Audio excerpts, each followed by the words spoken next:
ni kan. Awak daripada tadi macam nak jadi Miss Universe je saya tengok. Tak, kalau gelap macam tu pun nanti orang kata fake tau. Tak, satu lagi tak cukup tinggi lah. Kalau nak Miss Universe ni dia kena tinggi. Tapi awak bukan tak lawa, awak lawa. Okay, tapi baik. tak cukup tinggi. Ya? Wah, nampak? Dia kena berbudi bahasa tu. Kita nak kena cakap tu kan. Dimaafkan. Sebab kadang-kadang Miss Universe ni memang dia... Kecantikan ni kan universal. Ada betul. Orang kata ni cantik, ni tak cantik dan sebagainya. Tapi syarat utamanya kena tinggi. Tapi betul ke tak? Tak bolehlah percaya kalau Muaz je yang cakap. Kita kan ada mereka wakil daripada Miss Universe ni untuk bagi tahu. Betul nak bawa hari ni? Bawa, cuba bawa. Okey, you bawa nak tengok. Saya bawa. Cabar saya. Kita dah ada di talian, iaitu kita ada Miss Universe 2020 Francisca Luhong James. Hai. Salah lah, saya tak boleh lambai macam ni. Kena lambai slow-slow macam ni. Betul ke? Betul ke? Betul ke Francisca? Kalau kita tengok semua Miss Universe dia akan macam tu je. Dia tak boleh kena ada attitude Zid? Yes, kena ada kelasnya tersendiri. Okey. Dengar cerita Francisca ni pelajar daripada UiTM, betul ke? Ya, pelajar UiTM Belendu Melaka. You ambil course apa? So sebenarnya Fran ni ambil course degree, tapi Fran is the first batch buat public relations degree dekat UiTM Belendu. Oh, Meskom. My junior lah. I ambil broadcasting. Ya? Oh, ya.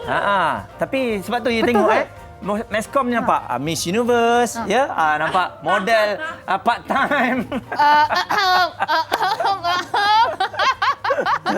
Okey, kita nak sebenarnya nak sembang lah dengan Francisca sebab ini boleh cakap satu negara bangga dengan pencapaian Francisca. Betul. Merupakan wanita etnik pertama yang dinobatkan dengan gelaran Miss Universe. Jadi mungkin Francisca boleh kongsikan bersama dengan kami di sini perasaan Francisca ketika itu macam mana? So masa Francisca dekat US, so the competition was in US dekat Florida kan, and merasa macam tak percaya kan dah sampai dekat US, and it's so different.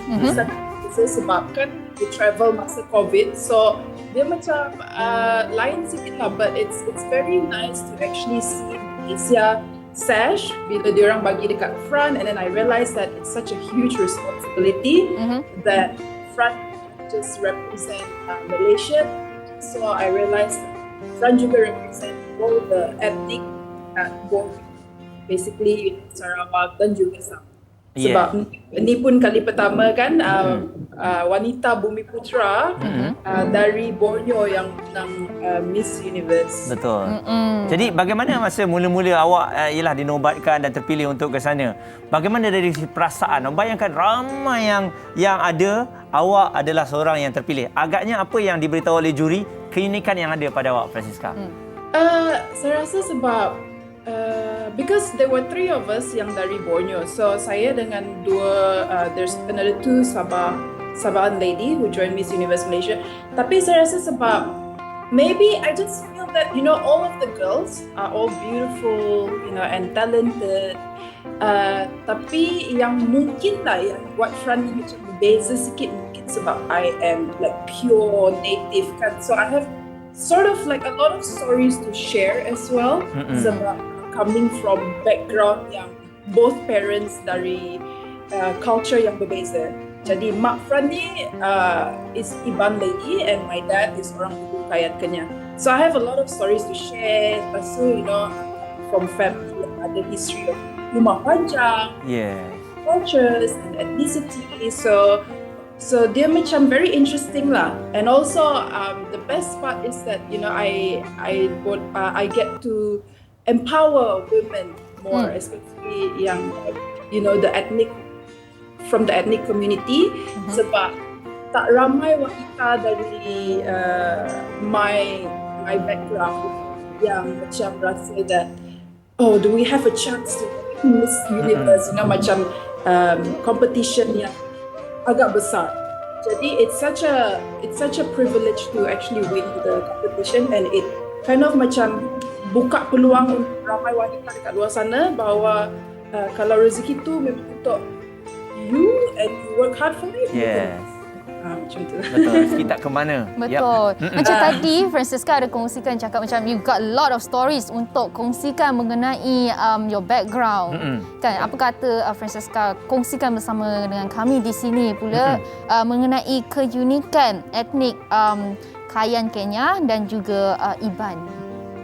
So my background is that Ibu Fran adalah dari keturunan Dayak, which is the Sea Dayak ataupun lebih dikenali sebagai Iban. So the Dayak community kita ada the land and also the Sea Dayak. So the land Dayak is Bidayuh and then the Sea Dayak is the Iban. And then my dad is orang Ulu. So orang Ulu ni dia ada banyak ethnicity like sub dekat dalam. So you have like the Kayan, the Kenya, Kelabit, dan Bawang.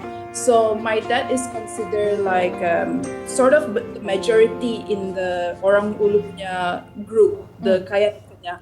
So macam kalau orang tanya Fran, like can you introduce yourself? What's your ethnicity or your background? So it's so easy, a bit like easy for me to describe. Sebab kalau Iban, I would say, oh, have you heard of the Rentap history or like, you know, sort of like that. And they're like, yeah. So I would just like connect it to that. And then my dad, his background is more towards culture and women who, you know, like dance with the you know, like with grace and like the eagle, you know.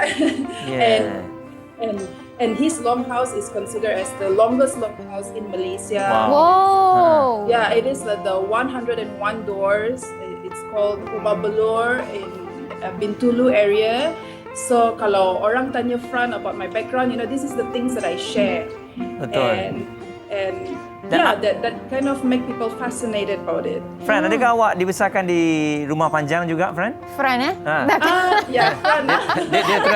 Dia terus dia macam tu kan? Okay. Adakah awak dibesarkan di sana juga? Tidak, no. But my dad is, you know, he was raised in a longhouse. Okay. Tapi him and my mom, they were the first generation yang actually pindah dari rumah panjang pergi move to the city sebab dia orang bekerja dekat. My mom, my dad met KL sebab masa tu bapa saya dia student. Lepas tu my mom, she was a cabin crew. So basically they live in the city tapi they were raised in kampung lah. Kalau tak keberatan, mungkin kita boleh minta Francisca untuk kongsikan, you know, harapan you terhadap generasi akan datang. Sebab kita tahu ada ramai anak-anak muda, tak kisahlah kaum apa, etnik apa pun, yang sekarang ni makin lama makin melupakan budaya dan adat masing-masing. Harapan Francisca?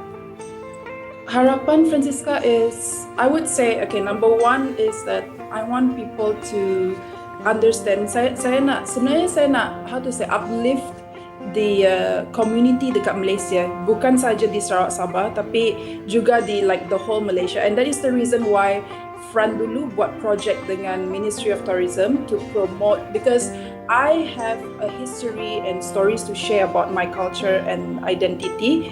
Tapi we never really heard stories.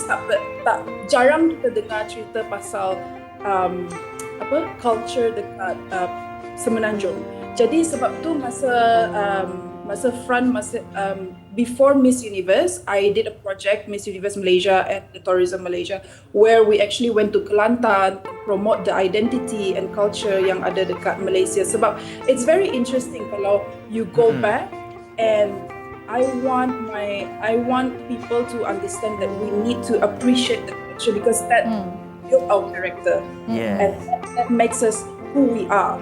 You know, like we have an identity and kita jarang share it to the world. So itu antara harapan Fran. And then the second is that, you know, I advocate for women empowerment. I have my own page called Women Rise, and right now it's a bit like very quiet.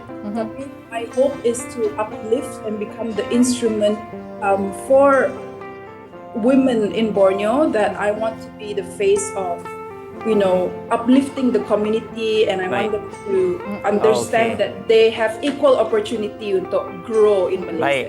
Terima kasih Francisca sebab kita kesuntukan masa, tapi kita harapkan anda terus menjadi wanita yang hebat, menjadi wanita yang memberikan semangat kepada mereka berada di luar sana. Jangan lupa untuk follow Haji Francisca, ini dia. Okey, kalau anda nak tengok bagaimana apa yang dilakukan, ialah bergerak sebagai Miss Universe ni bukan mudah, bukan cantik-cantik saja, tapi membawa satu harapan untuk bersama-sama membantu mereka yang memerlukan. Terima kasih Francisca, kita jumpa lagi.